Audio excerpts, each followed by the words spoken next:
Hey everyone, it's Kristen. So yesterday we was Black Bolt, which, like I said, I've talked about him before extensively. I think recently in Medusa. So we're not going to talk about him. And then today is Balder the Brave, and so here he is pictured with Thor, and they are half brothers. Balder's mom and dad are Odin and Frigga, and Thor's parents are Odin and Gaia, the earth goddess. So they're half brothers. And Balder is often called the god of light because he can produce light and generate heat to an extent. He has perfected that ability to the point where he can melt, I'm going to melt in quotes, frost giants. He can't completely disintegrate them / melt them, but he can make them tiny so that they're no longer giants, which I feel like would definitely come in handy. Let's see. Oh, and his death is one of the catalysts to Ragnarok. So Frigga put a spell on him to where he's kind of mostly invulnerable. He's resistant to magic, and he's mostly invulnerable, within the confines of Asgard. If he steps outside of Asgard, obviously, he's vulnerable. And he also can be hurt by weapons made out of mistletoe wood. I can't remember exactly why it's mistletoe wood. I feel like it's one of those things with vampires, it was said that the wood of the aspen tree, when fashioned into weapons, could kill them because Judas Iscariot, supposedly the first vampire doomed to walk, the face of the earth for eternity, he hung himself from an aspen tree. So I feel like there's some tie into mythology that I just kind of obviously forgot about because it's escaping me right now why mistletoe wood. So anyway, he's the most human, so to speak, of all the gods, because he goes through bouts of depression and self-doubt. For example, when he almost died one time, he saw all the people, all the souls that he had killed, and after that vowed to never kill again. And he went into sort of a depression after that, seeing all these souls that he had killed. And even the Queen of the Norns was worried about him being so depressed, and she was also obsessed with him, lusted after him, I will say. Not quite love, but lust for sure. And she was worried about him, but unfortunately she killed the woman Balder loved, so that was never going to happen between the two of them. So, and one time, speaking of seeing all the people that he had killed, to escape hell, Hela made him fight everyone he had ever slain in battle. So that's tens of thousands of warriors, because remember, Asgardians are hundreds and hundreds and hundreds of centuries old, basically. I think Thor at one point said he was 1500 or something like that. Anyway, so tens of thousands of warriors, and by the time he emerged victorious, his hair had turned white because he had been in there so long.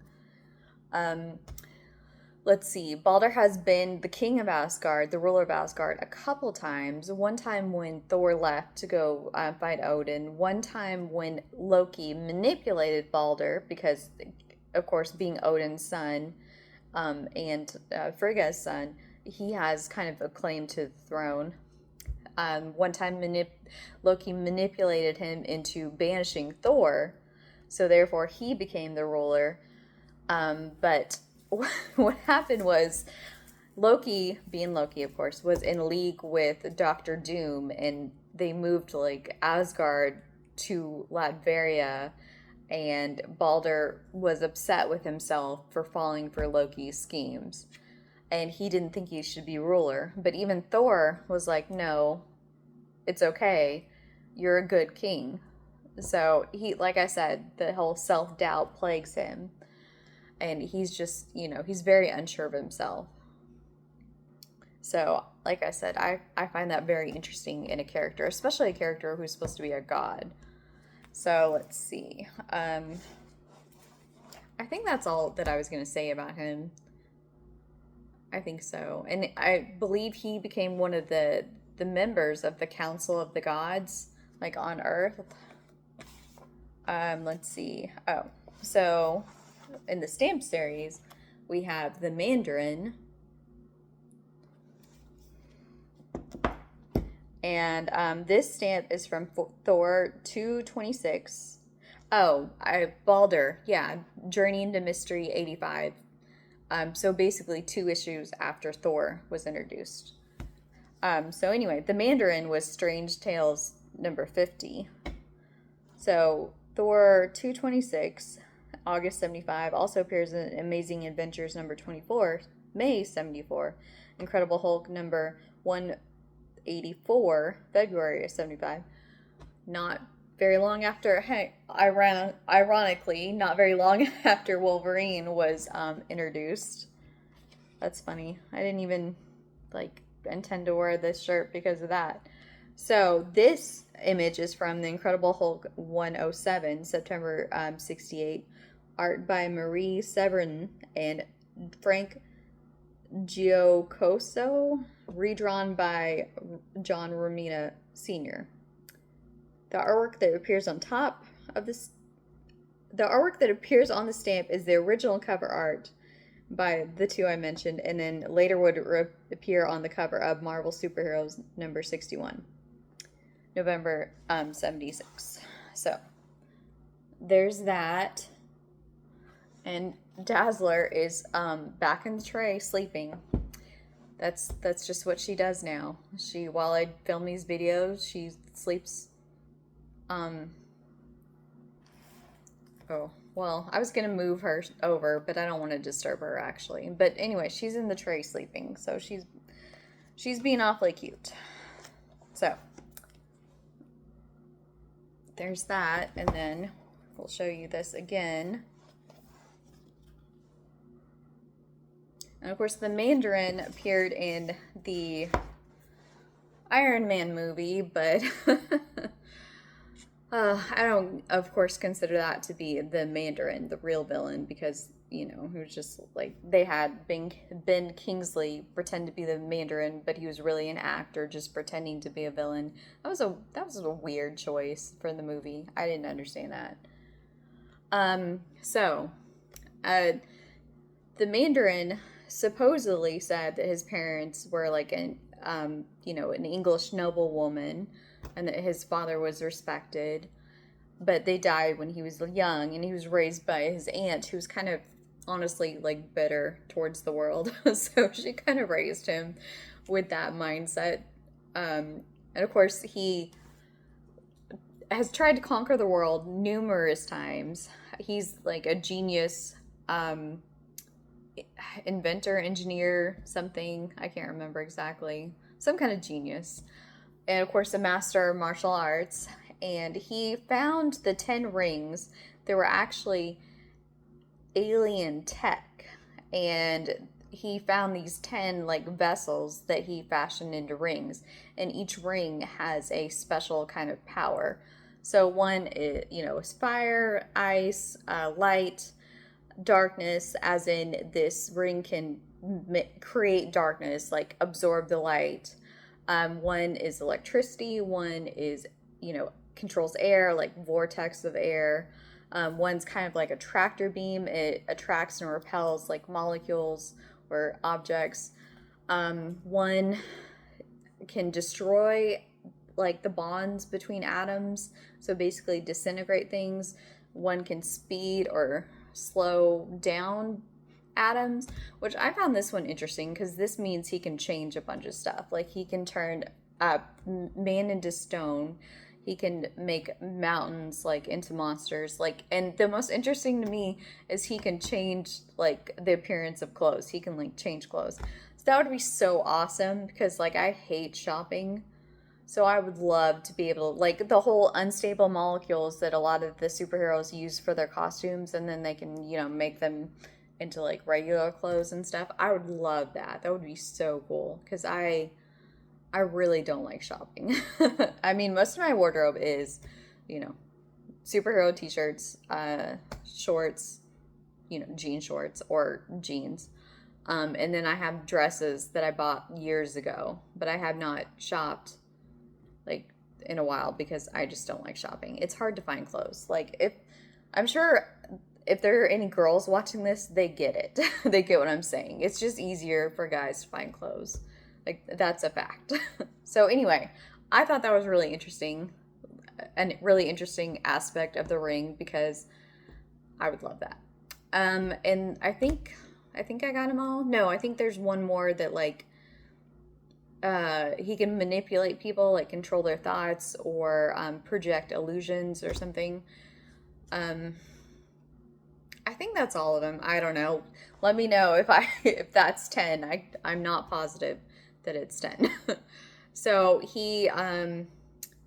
Iron Man has pretty much been his sworn enemy. Like he detests Tony Stark. He uses, like I said, technology to his advantage. Any technology. It doesn't even have to be his technology. He, can use Stark technology to his advantage. He once stopped Tony Stark from expanding into Hong Kong because he just doesn't like Tony.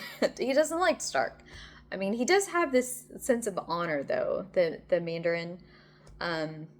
So, because like they once fought in a duel, and whoever wins, then this is what happens. I forgot exactly what it was, but he agreed to the terms and he upheld his end when Iron Man, Tony won. So he's constantly looking, like I said, to conquer the world and upgrade his powers. He fought the Hulk. He actually tried to use the Hulk because he's like, well, this creature is like stupid. I can easily control him. And so he tried to use him, and when he couldn't use him and control him, he built like an android Hulk to face Iron Man. He found this Eye of Yin, or discovered this Eye of Yin in order to upgrade his powers.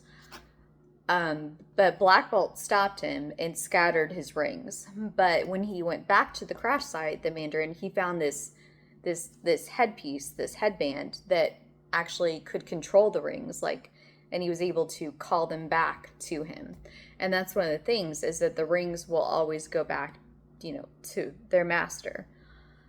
He can have other people use the rings, wear them if he wishes them to wear them. But mostly, they belong to him and they're his. So, I don't know why he keeps doing this, but he has this castle that he builds and has to rebuild all the time because it gets destroyed all the time, like I said. Let's see. Oh, of course, Psylocke, Lady Mandarin, when she was Lady Mandarin for just a couple issues, basically. I have that action figure just because I think, like I said, she only wears the armor. I should have gotten that action figure out so you could see her, but I totally forgot about that until today, like right now, until we were talking about this. She only wears the armor for a couple of issues, but still, I think it's really cool. So I felt like I needed that, action figure. So her Kawan, her lover, basically Kawan is brain dead, and like I said, I'm not sure if I'm pronouncing that correctly. And so he finds Psylocke washed up on the beach because she went through the Siege Perilous, and that's where it spit her out basically. And so he went to the Mandarin, and because his rings can remake all this stuff, so he went to the Mandarin for help, thinking, okay, I can use Psylocke to basically save my my lover's life. So basically, and then we have Spiral, where she basically, it's complicated, but basically she has both women in both bodies. They both retain the same, mutant powers. They both have memories of being each other, so to speak. And that way, that saved, Psylocke, because now she goes by Psylocke, and Betsy goes by Captain Britain, that saved Psylocke's life. And yeah, the Mandarin convinced her that she was Lady Mandarin, his personal assassin, and Jubilee and Wolverine saved her and brought her back to the X-Men. Even though at first Jubilee was totally like creeped out by her and thought she was just super dark and kind of scary. Because of course she was different than Betsy. Betsy was a fashion model, and she was more bubbly and friendly, and Psylocke, she was just kind of cold, calculating, and because of course, I mean, she was like a criminal. Her boyfriend was a criminal, so totally different personalities. So another thing that the Mandarin did, he rewoken. That's not the correct term. He awoke Bing Bang Boom, and like 8 other dragons joined him at that point, and they were battling over the rings because the dragons wanted the rings back.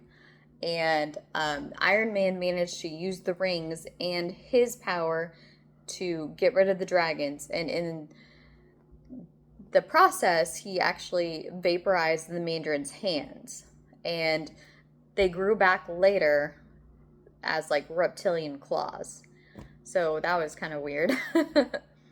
And the Mandarin, I mentioned he's a martial artist, and he's like so super disciplined that he can survive without food or water and just exist off his chi, like for years if he has to. Because I think there was like a story where he was in prison for like, when Iron Man thought he had died, he was actually in prison for like years, and he existed off of his chi. And he built this thing called, he built this thing called the Dragon of Heaven, this huge fortress in order to take over the world. And, he didn't manage to do that. He supposedly died in the explosion, when it got destroyed. Oh, I forgot to mention, before that, he found this gemstone or whatever called the Heart of Darkness, and he used it to transform China back into like a feudal state, no electronics, no electricity, no nothing. And how Iron Man beat him and reversed it is that he infected him with a techno-organic virus. And anytime I hear that term, I think of Cable, of course. And so the Heart of Darkness, being like adverse to electronics, rejected the Mandarin and exploded. For some reason though, like Heart of Darkness, I feel like that's a term used in some other mythology, book series, movie series, something. I mean, it just, like, in the back of my head, I think, where have I heard that term before? Like, I can't place it. I don't remember. So if you guys, can let me know or know what I'm talking about, yeah, just leave me a comment and let me know, because I'm not sure where I've heard that before, but I know I've heard that before.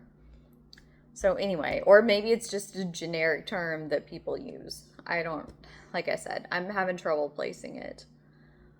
So when his Dragon of Heaven fortress blew up, it was actually like 10 years in the comic books, like 10 real years before he showed up again. And before he actually made his appearance again, his son, who I cannot pronounce his name, but I think he's kind of named after like Genghis Khan or something, like a variation of that. He came and challenged Iron Man to avenge his father, but like he ended up forgiving him, but the rings had already like corrupted him, that sort of thing.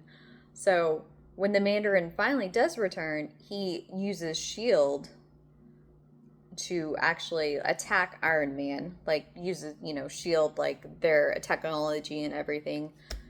He also tried to, I think it's called Extremis, like this virus that he wanted to release in the world.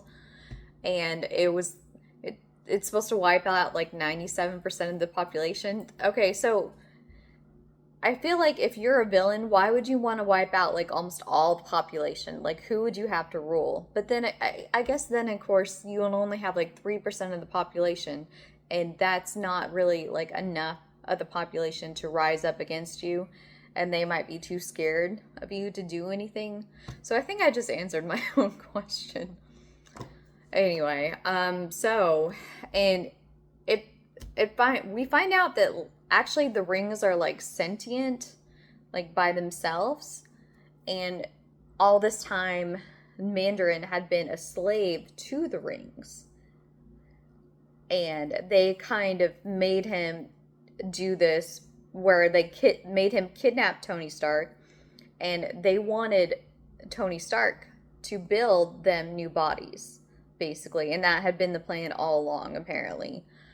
So Tony Stark rebelled, and with the other villains that the Mandarin had captured, they rebelled against him and defeated him and destroyed the bodies. So, and then after that, I feel like they chose new masters, the 10 rings. I don't remember everyone who was, chosen. There were a few people that, weren't really, not even, barely even mentioned. Especially since Malik, the Dark Elf King guy, he killed 2 of them so that he could gain their rings. I believe one of the ring bearers was Mole Man, which seems like a really random, odd choice, but okay. So basically, the rest of the ring bearers joined up and in order to fight Malith, because he had already killed 2 of them, and he actually like cut off someone else's hands in order to get the rings. So they teamed up together in order to, defeat him. And then Tony Stark, having 4 of the rings, he used those 4 to create like a master ring. Does this sound familiar? Like Lord of the Rings, really? To create a master ring in order to recall the rings and like defeat them. So, yeah. Because at one point they had captured all the rings and put them in shield storage vault for safekeeping, and then the rings themselves escaped. Like I said, they're like sentient. They have a mind of their own, in other words. So I guess one other thing I kind of found interesting about Mandarin, it's kind of weird, but